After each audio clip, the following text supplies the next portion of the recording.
Hi everyone. We're so we are chapter 9. It's about interpersonal relationships by myself and my group mates, Oscar, Catalina, Ben, and Connor. Hi guys. Hello. Hello, everyone. My name is Oscar, and like Bahar said, this is chapter 9. So we have interpersonal relationships. First, I wanted to go over again what a relationship is. So a relationship actually doesn't have a single definition, and according to a lot of scholars, there's different words that are used to define a relationship, and those words are like closeness, influence, commitment, and intimacy. And in our own relationships, we can kind of tell that these words actually. So in our own relationships, we can probably think of people who we have a closeness to, people that we take influence from, or people that we might influence. Also, we make commitments in relationships, and also we have intimacy in our relationships. So it's not really one or the other, but it's kind of a mixture of everything. Um, Also, in some instances, we don't choose our relationships, and that, like our parents or coworkers, it's kind of just something that we have and not really what we choose. But in other instances, we actively seek out relationships, and this is kind of what the chapter is about, of how we choose to form relationships and how we find our partners. Um, it's also important to note that relationships aren't fixed, meaning that they're not a thing. It's considered more of a process than an actual thing. And now I'll go over some of the different factors that influence how we go about choosing our partners for these relationships. So one of the factors that dictates how we choose to form our relationships is appearance. Sometimes when we think of appearance, we might think of physical appearance, and typically this is one of the primary reasons why for attraction, because the first thing that we notice about somebody is their physical appearance. I think that we've all heard the saying, it was love at first sight. So that saying only rings true if we like the way the other person looks, because if you don't know somebody yet, you kind of don't know their qualities, their characteristics, and you kind of like the way that they look physically. But it's important to note that ordinary looking people who have pleasing qualities are often viewed as more attractive. In an article written by Claudia Rodriguez, the article is named "Do Looks and Relationships Matter?"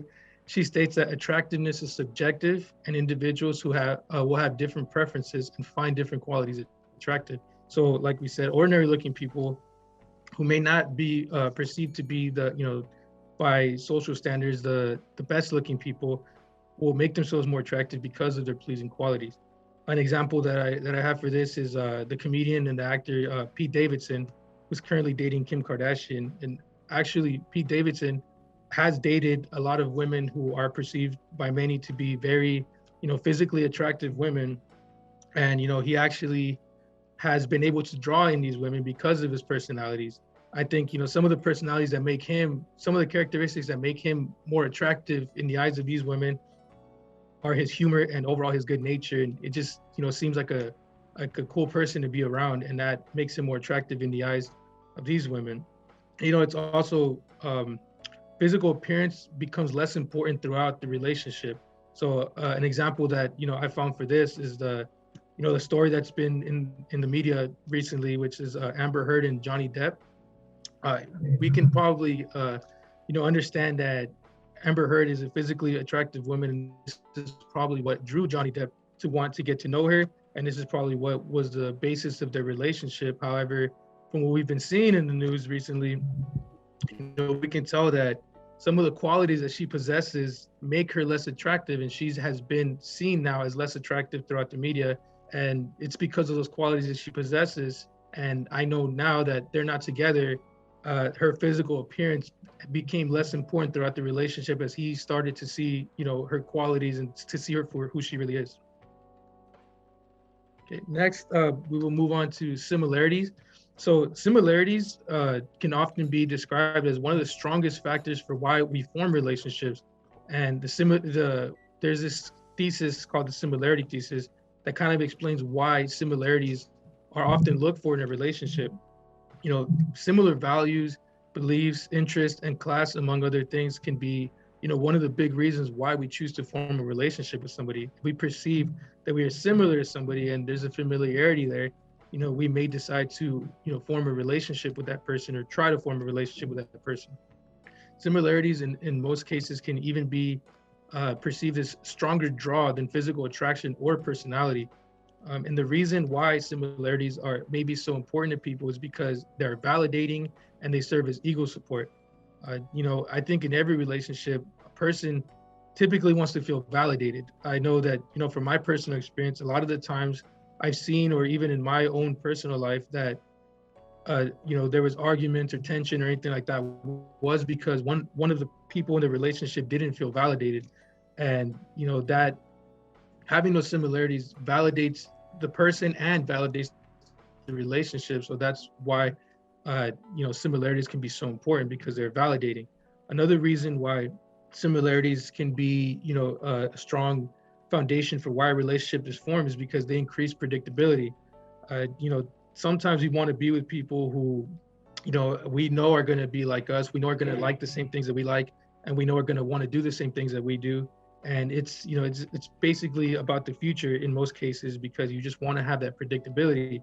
Predictability can reduce uncertainty, reduce anxiety, which leads to emotional stability. And ultimately, that's kind of, sometimes the basis for why we form a relationship with somebody, because we know that, there's predictability that they're gonna, they're gonna be kind of like us. And another reason for why similarity is important to people is because we often assume that people who are like us will like us, and in turn that makes us like them. So just to kind of recap, similarities are validating. They increase predictability, and we often want people to like us, so we believe that people who are like us will like us. So next, we're going to look at complementarity. So I think that it is important to note that we don't always want to be with people who are like us. Sometimes we know that differences between people help fulfill our needs. So differences between two people can also be the basis of forming a relationship, because they have something that we don't. And we've all heard this saying that opposites attract. Opposites attract, and this is true. This is mainly true when differences complement each other. So, for example, a person who's aggressive is complemented by a person who's calm, because, like, as we see in the picture here, we have a picture of the Hulk. And if you guys have seen, any of the movies that have the Hulk, you can kind of see that he's an aggressive person. When he turns into the Hulk, he's prone to violence. But every time that, he's able to calm down, it's typically because there's a woman involved who complements his aggression with calmness, and he's able to come back down and, be Bruce Banner again. But also, it is important to note that successful relationships aren't based off of similarities or differences.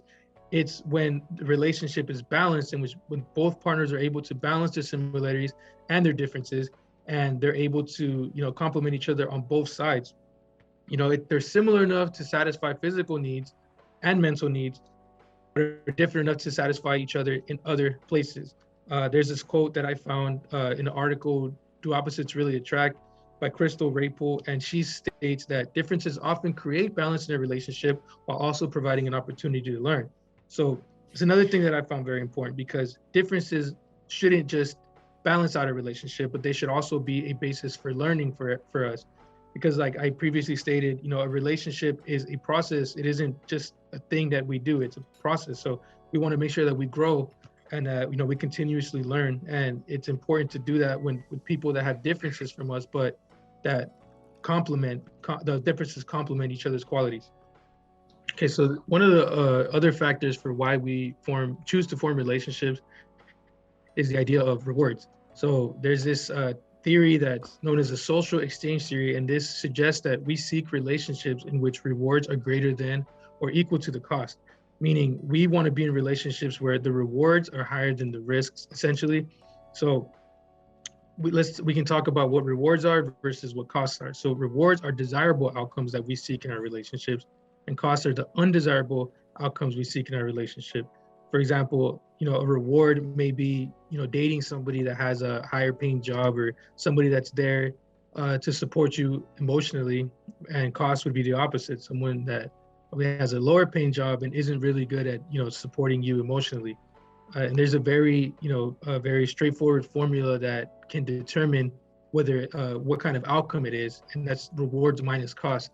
So when we think about, our math classes, if the costs outweigh the rewards, then it's going to be a negative outcome. We'll have a negative, a negative figure. And if the rewards are greater than the cost, then it'll be a positive outcome. And we can also through this determine if we want to seek this relationship or not, based off of the positive or negative outcome. And it's important to note as well that costs and rewards aren't defined are defined by by comparison standards. And what those are is, we want to be able to compare what we can get out of one relationship, as opposed to what we might be able to get out of another relationship.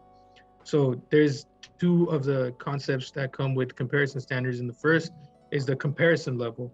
And this is the minimum standard of what we perceive to be acceptable behavior from our partners. For example, if a person is unreliable, we want to understand how much of that unreliableness we can take from it.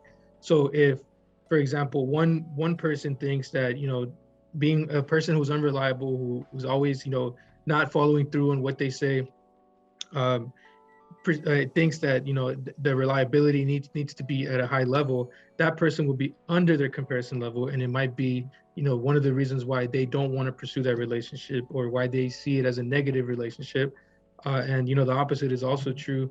If a person may feel that a person who's unreliable might have the reasons for being unreliable, and might not might have a reason to say, hey, maybe he couldn't make it, or she couldn't make it this time, and their standards are different, and that person will be either at or above their comparison level. So it is also important to realize that we have a comparison level alternatives. So these are the rewards that we are currently receiving from our current partner, to what we can possibly be receiving, or what we expect to receive from other relationships. So using the same example that I previously used of the person who's unreliable, even if we deem that person to be unreliable, and we may think that it's not good for our relationship, we start to ask ourselves, is another person going to be reliable, or is it going to be kind of the same thing? And we can also rate our partners based off of that. If we feel that we might not be able to find somebody else who's reliable, then we might rate our partners a little bit more positively. Same is true for someone who was unfaithful. We might think, okay, what is the cost of leaving this person? If I leave this person, am I going to be able to find somebody else who's not going to be unfaithful, or am I going to be able to find somebody else who is faithful? And we kind of base our alternative. We take alternatives based off of what we perceive will be a reward in another relationship. Competency is the capability to apply or use a set of related knowledge, skills, and abilities in any given situation. We often hope that other people's abilities, skills, and competence rub off on us. So when we meet people, we're usually influenced by what they're doing, and usually if we're meeting with someone that is more competent, or we're competent, we often hope that gives us a positive influence. Sometimes we can become uncomfortable around overcompetent people because one might feel unqualified, or it could be intimidating. We like to surround ourselves with people who have flaws because we can relate better to them instead of feeling less than the individual who seems to be too competent.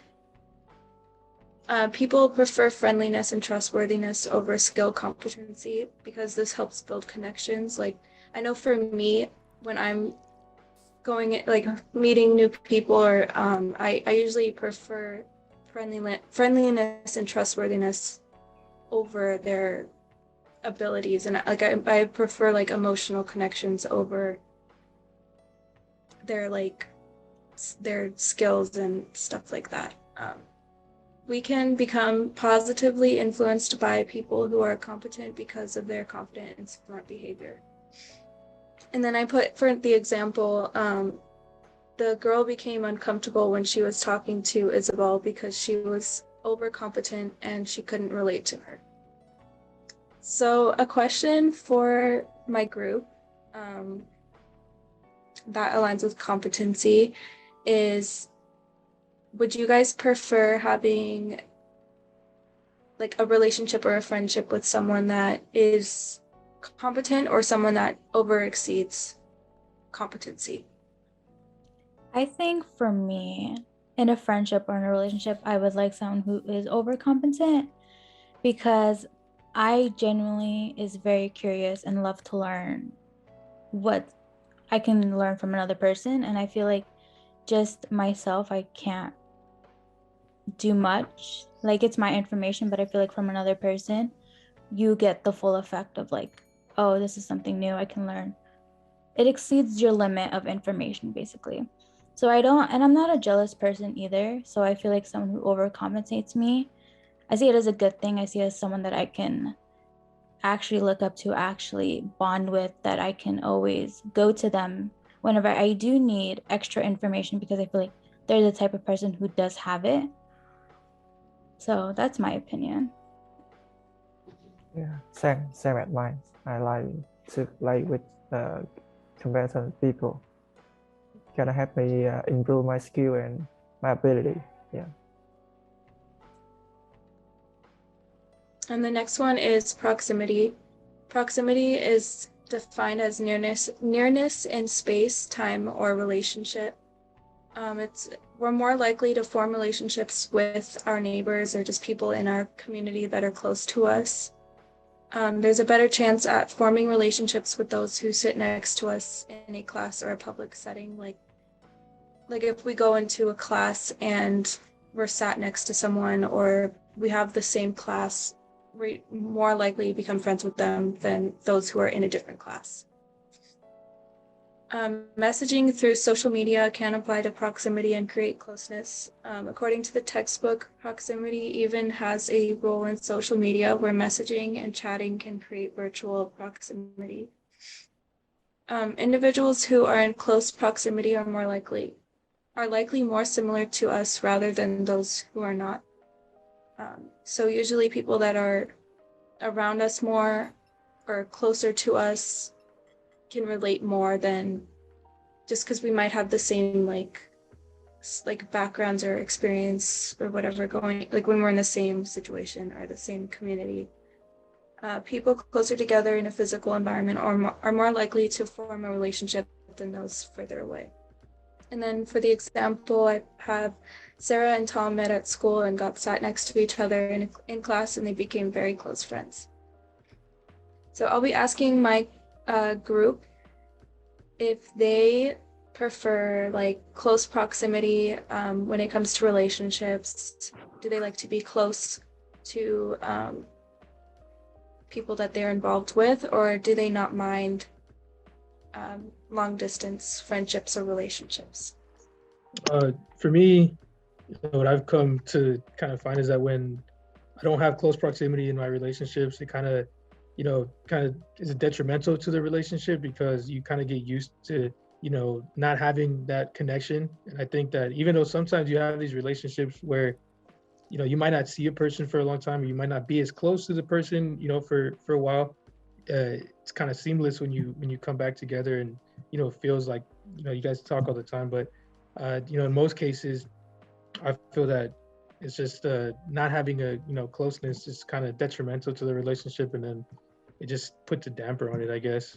So I prefer the closeness, and I think a lot of people that I've remained close to, they prefer the closeness as well. And in like intimate relationships, I know that when there isn't that closeness, it kind of, things haven't worked out, sometimes. So I prefer to be in close proximity. The next one is disclosure. And I found a quote online by Chris Jamie. It says, "To share your weakness is to make yourself vulnerable. To make yourself vulnerable is to show your strength. So disclosure is intentionally sharing personal information about ourselves to another individual. It doesn't always have to be just one-on-one. It sometimes when you're disclosing information about yourself, it could be with a group or with other people. It's usually just a one-on-one. Telling others about ourselves increases the chance to build a liking. Disclosure helps us understand if we are similar or different than others based off experiences. So when you're disclosing yourself, or you're doing this and you're sharing your personal information with other people, your experiences and stuff, like you can kind of tell like how you're similar in that same aspect or how you're different in that same aspect based on what was said. Sharing personal information shows a sign of trust and respect, which is important in relationships.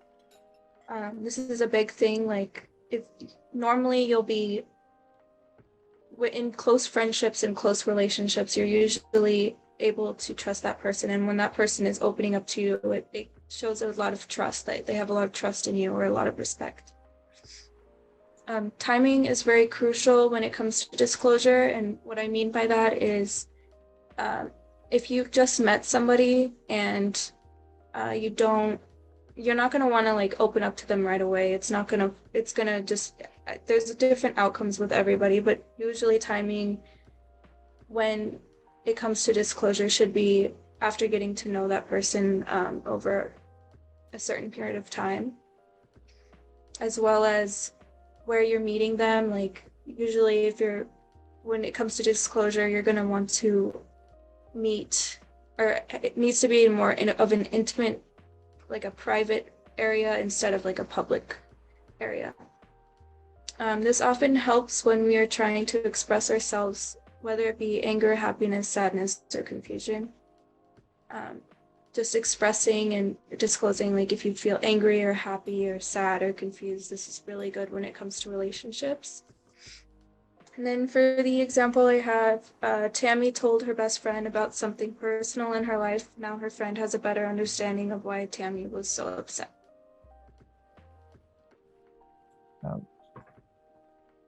Followed by Dialectical Tension in Relationship, wrote by Leslie A. Pastor and Christina M. Strack, published on 18 June 2015. And you see the link, you can go in there. And dialectical tension, also known as contradiction or discursive struggle, are opposition that affect or constitute relating. It happens when two people have opposite or under occupied relationship. And when there is a conflict between the people, they will have three kinds of results. We will focus on the big three dialectical tensions emerge from this early psychological effort. The first one is interaction and separation. The second is stability and change. The third one is expression and privacy.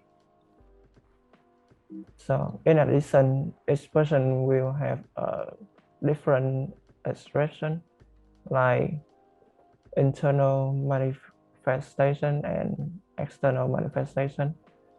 When the people have internal, like I will decide, and somebody have external, like that guy will give the decision for another people. And in internal manifestation, that will give the autonomy versus connection, on novelty versus predictability, openness and closeness.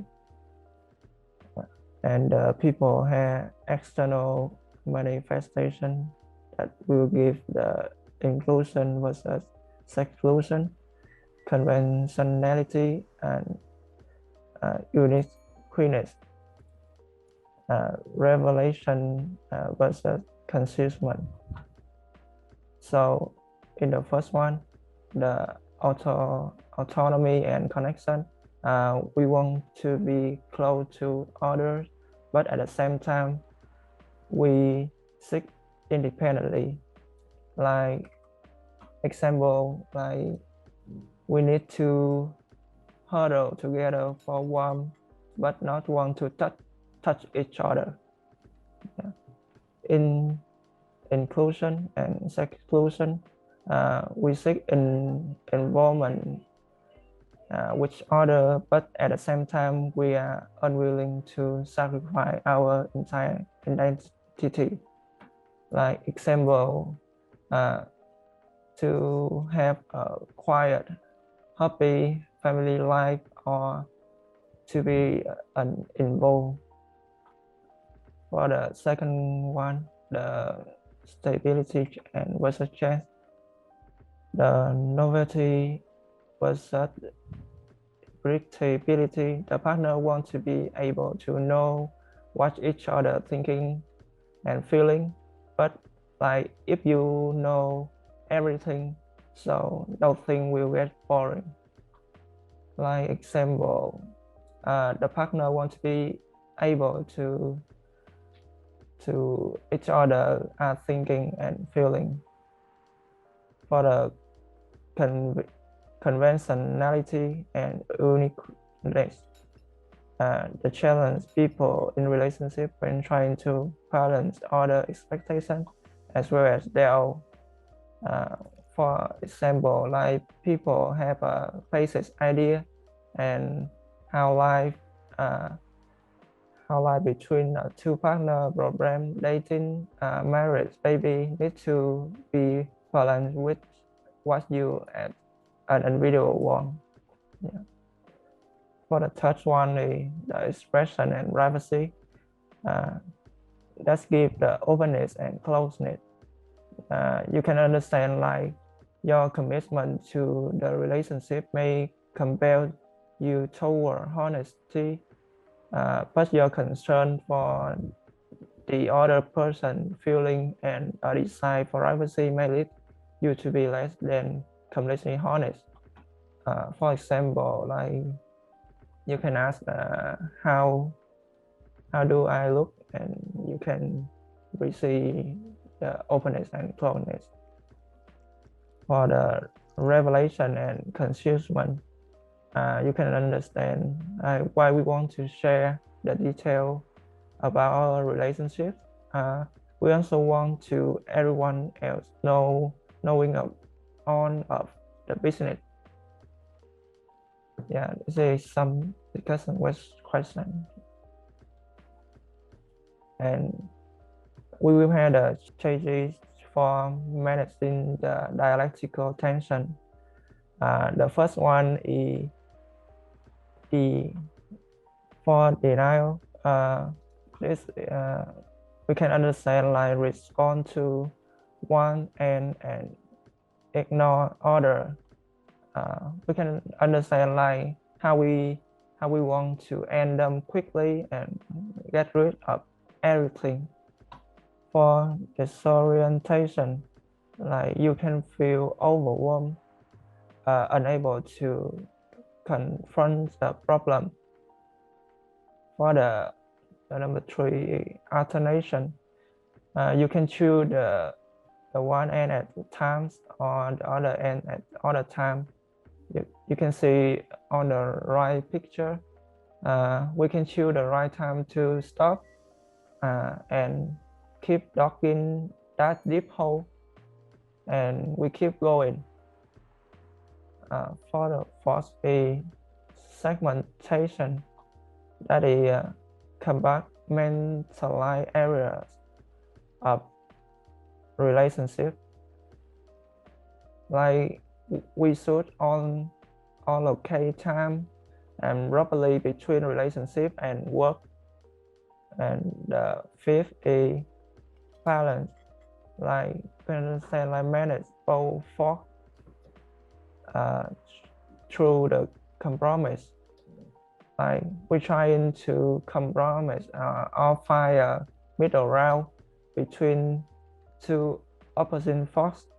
of attention.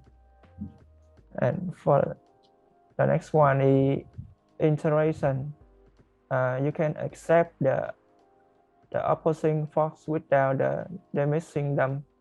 Like in the picture, you can see the light bulb. Just like getting bulb, we need two sources of power, like positive and negative, with our opposites, but it's reinforce each other to lie. For the 7, that is recalibration, that is reframing, so contradiction disappear. And you can understand in the, like trying to arrange it, like after the rain, the sun will shine again and the rainbow will appear, and like some future. And the last one is reaffirmation, that you accept other challenge of the tension. Like you see in the picture, even though the challenge always is difficult, but when you can flip it, it will be a right thing. Yeah.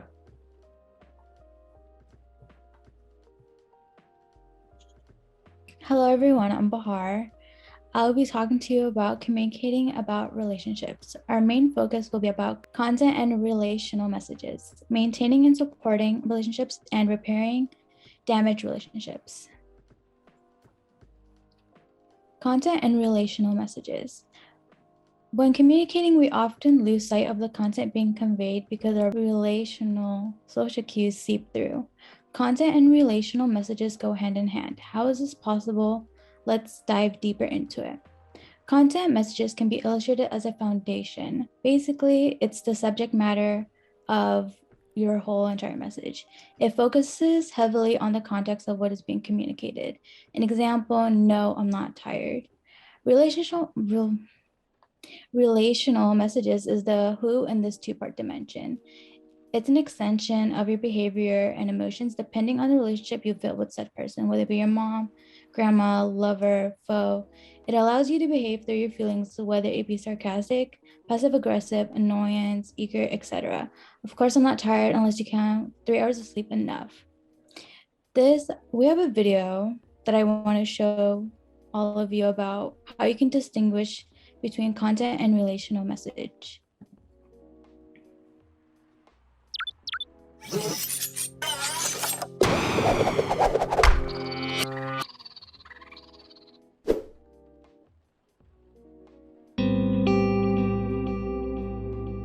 Distinguishing between the content message and the relational message. In this learning activity, you'll distinguish the differences between the content message and the relational message. Every verbal statement has 2 dimensions: the content message and the relational message. Whenever we speak, we relate a content message and a relational message. Content messages are more obvious because they are the spoken words. Relational messages are less obvious because they usually are nonverbal. The content message refers to the subject matter you are discussing. For example, what are you doing after work today? The relational message refers to the relationship between you and the person you are communicating with and your feelings toward each other. For example, your relationship or feelings for a best friend influence your behavior with that friend. The relational message could include any of the following: sharing more of your time with your friend, helping your friend with a task, being more relaxed around your friend. So relational messages can also be an influence on your behavior towards someone. So whether that be anger or happiness, your nonverbal cues will show through whenever you're speaking on relational messages. Whether you can be helping your friend with a task, or it can be just anything in general, whether you're out and you want to speak on a subject that's personal. Relational messages deal with social needs such as inclusion, control, affection, and respect. Because relational messages are usually nonverbal, they can be ambiguous. To avoid misunderstanding, relational messages may require verbal checking. Communication problems can occur when communicators fail to check their interpretations or ignore the relational message. Relational messages can communicate indifference, friendliness, helpfulness, distrust, desire, respect, hate, love, aloofness, disgust, fear, submission, contempt, anger, and irritability. You have completed this learning activity, distinguishing between the content message and the relational message.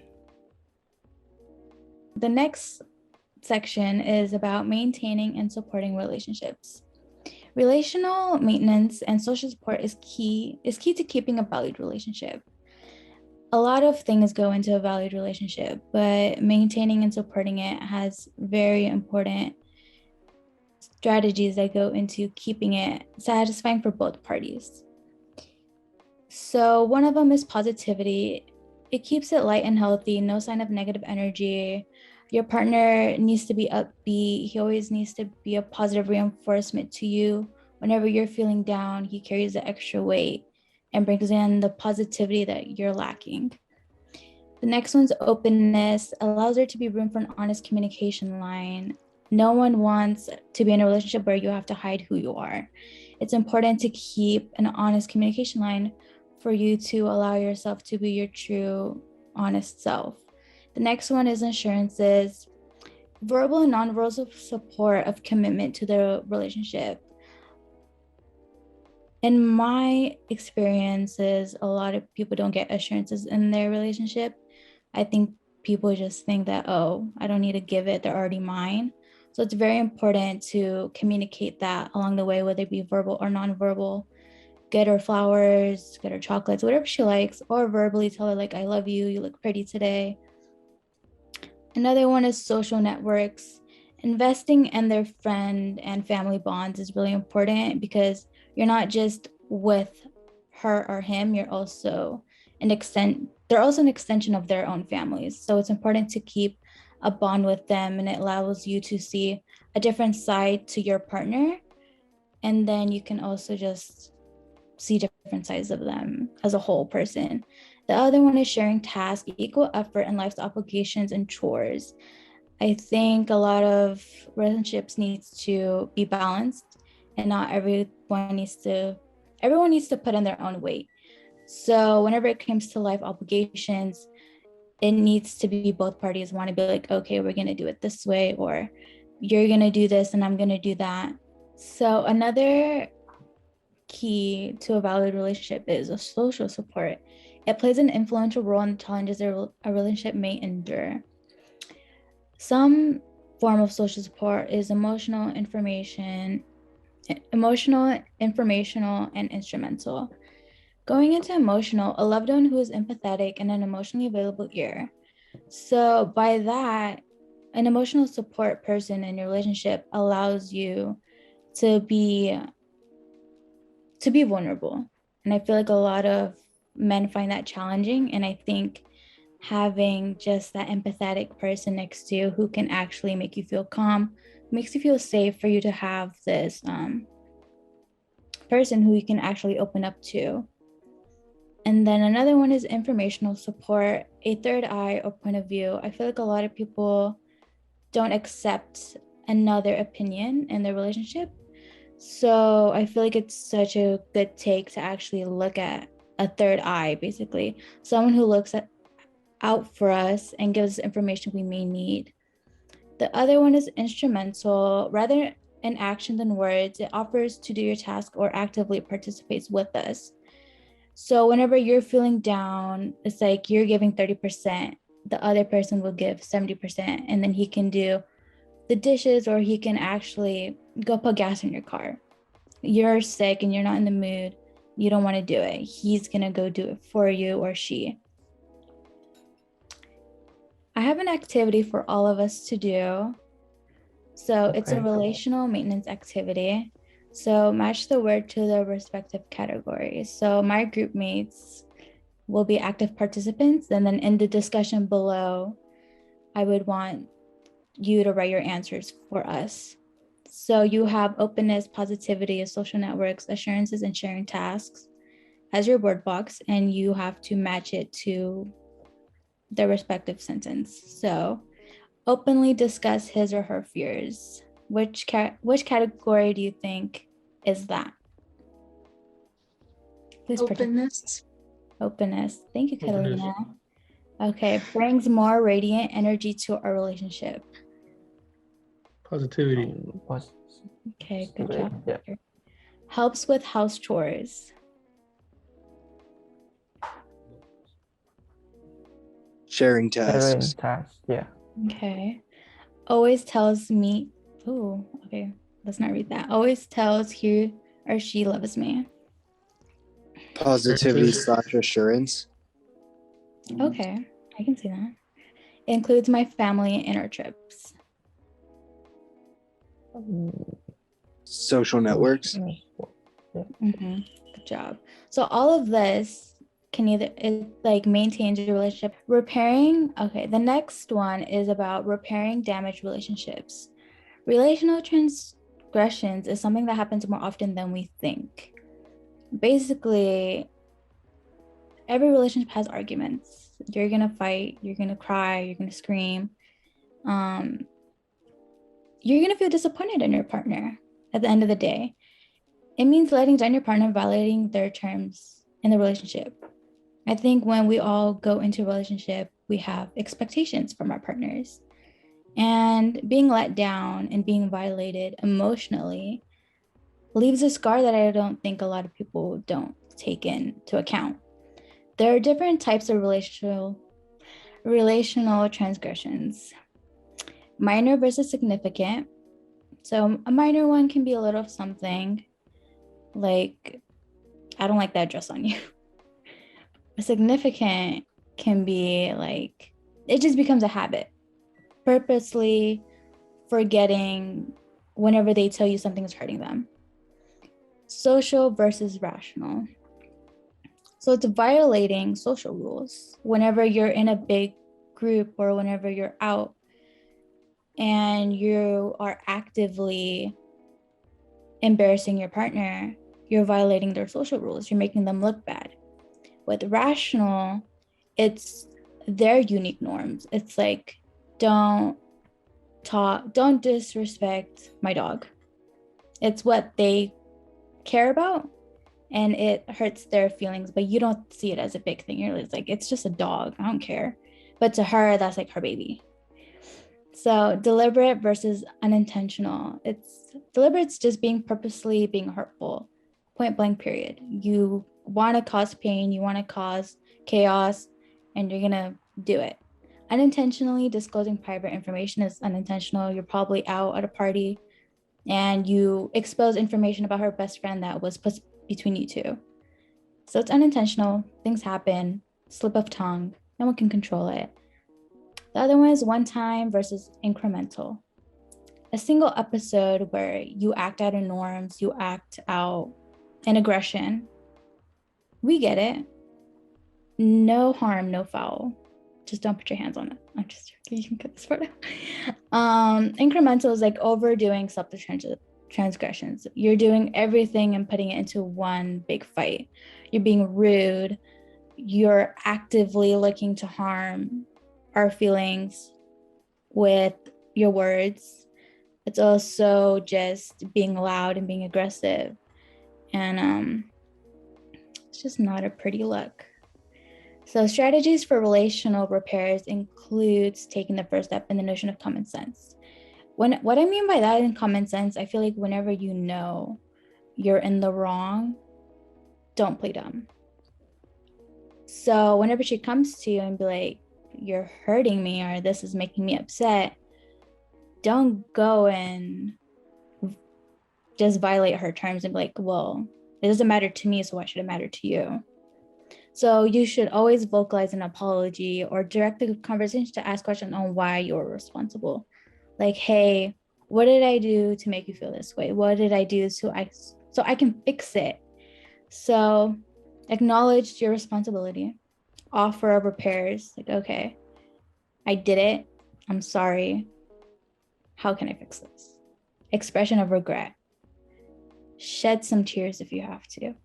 I'm just joking. But you do have to be solemn. You do have to come from a place of regret, and you don't want to do it again. All these things in order may lead to an ultimately forgiving you. Let's hope she does, or he. But these three things can put you in the right direction for her to, or he to forgive you. Yeah.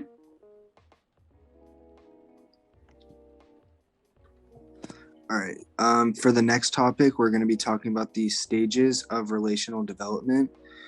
So, Mark Knapp developed one of the best known models of relational stages, which is the picture I included on the left. He broke the stages of relationships down into 10 separate steps. The whole point was to keep relationships functioning and satisfactory. The 10 steps are initiating, experimenting, intensifying, integrating, bonding, differentiating, circumscribing, stagnating, avoiding, and terminating. He broke these down into 3 sections: coming together, relational maintenance, and coming apart. So for the first step, it's initiating. So during this stage, communication is usually brief. It's usually the first few times that you happen to run into this person or anything like that. This is a time that you show the other person that you're somebody who's worth talking to and worth maintaining this conversation with. The communication usually involves conventional formulas, meaning like handshakes and like really bland topics. This shows that you're trying to build some sort of relationship with the other person. This step's really difficult for shy people, but with social media, this has been made much easier. Like people who prefer to text or even like talk over phone calls, because it's not actually having the other person present. This is the start of all relationships. The second step is experimenting.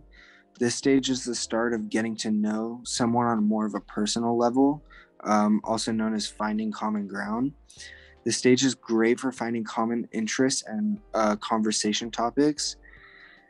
This usually is involving small talk of maybe mutual hobbies or the weather, or just like maybe a popular restaurant nearby.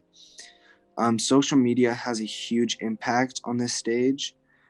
Katrina Schonbeck stated, "By pursuing someone's social networking profile, I can more often than not learn many of the same things I'd learned from them during the first couple of dates without the other person being present." This kind of shows that if you're able to access somebody's social media, you can learn just basic facts about them, maybe hobbies or where they like to go on vacation or anything like that. Not all relational experiments are successful. I'm sure everybody can remember a time when a relationship did not work out. The next step is going to be intensifying. So during this stage, the amount of contact begins to increase. People will tend to open up a little bit more about their personal life and maybe their past or their future goals. This stage is usually full of excitement for romantic relationships, which can include daydreaming and just constantly thinking about the other person. This stage is often what's depicted in movies and other forms of entertainment, like romantic novels and other things like that. This stage doesn't last forever and can often lead to the end of certain relationships, because a relationship's not always going to be all fun and games and all happy all the time. When this stage comes to an end is when people begin to question the value of their relationship. The next step is going to be integrating. This is when the relationship begins to become a social unit. So when you get invited places, you're often getting the invite as you and for your significant other or friend or other person. The commitments begin to be shared. So spending Thanksgiving with one person's family and then Christmas with another's. Some aspects of your old self begin to disappear and you start to become similar to the other person. So you start maybe taking hobbies that you didn't really have an interest in before, or some personality traits that you had at the beginning or before this relationship start to fade away and you start to act like the other person. This could include publicly posting your relationship and making it well known. A lot of people think that posting a relationship online can be a form of reassurance, and studies shown that women viewed the publicity as a form of commitment from the other person in the relationship. Differentiating, there's several stages of decline and dissolution. The necessity to establish a personal identity is one that can be a large problem in a relationship. This is caused by constantly talking about our relationships or our experiences in the relationship, and it's never about like personally what you did or maybe you experienced something by yourself that you want to be discussed. It's always just about what you did together. This can be positive because people need to be themselves in a relationship, so they can do things together it's more of that they both enjoy, instead of just one enjoys and the other's just doing it because they know the other person enjoys it. This is a normal part of relational maintenance. The key is to maintain commitment to the relationship and also spend some time alone. Creating a healthy distance between you and your significant other or the other person in the relationship can be healthy for the relationship, because then you have time to spend with your friends or just by yourself. Circumscribing is the reduction of contact with each other, starting to use phrases like my friends and your friends. So it's kind of now separating the two it's pretty much just separating everything. This can be a healthy median between an individual identity and relational identity, but it can also become a problem when there are more areas of distance than there are contact.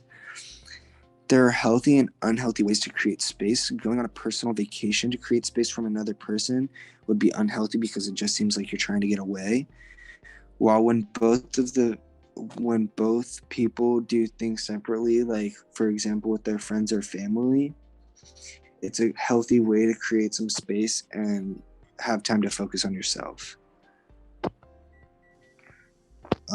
The next step is stagnating. This is when most relationships tend to feel boring. A good example is when a worker has lost interest in their job, yet they continue to go to work and be unhappy. In a relationship, stagnating is when the couple tends to go through the same routines and the relationship becomes monotonous. When something becomes monotonous, it can begin to be found tiring and no longer worth being a part of. This is often when people tend to consider if the grass is green on the other side. So they tend to maybe debate with themselves if the relationship is dead and they should try and see if they can move on with somebody else, or if it would be better off just being alone. Avoiding, this is when the stagnation becomes too much and one person starts to stay away from the other person as much as they can without ending the relationship. This is when you go from hanging out almost every day to now all of a sudden you hang out 2 days a week because it's just you'd rather be alone or be with your friends than with that person. This is when the excuses start to happen of why they cannot see you. I'm sorry, I've been really busy, when you know they really haven't been, or they've been sick and maybe you can hang out next week, and they just start to flake on any plans that you really make. The final step is terminating. This stage is when the relationship begins to deteriorate and just comes to an end. Not all relationships end, but unfortunately many do. This is when people tend to be thinking about where the relationship went wrong or started to die. A relationship can end in very many ways, and either petty or maturely. This stage can be easy to recover from or take a long time to get over. It really depends on how invested you were into the relationship. Breakups and or losing friends or anything like that is never really fun for either side. This stage can come abruptly if something has happened to jeopardize the relationship. So if you caught the other person cheating, or if it seemed like things were going well, and then all of a sudden they just weren't enjoying the relationship anymore. That'll be all for our category, or a chapter, I should say, about interpersonal relationships. If you have any comments or questions, please drop them down below in the discussion post. We would love to hear your feedback if you have any. Thank you so much for tuning in and listening. Thank you. Thank you. Thank you.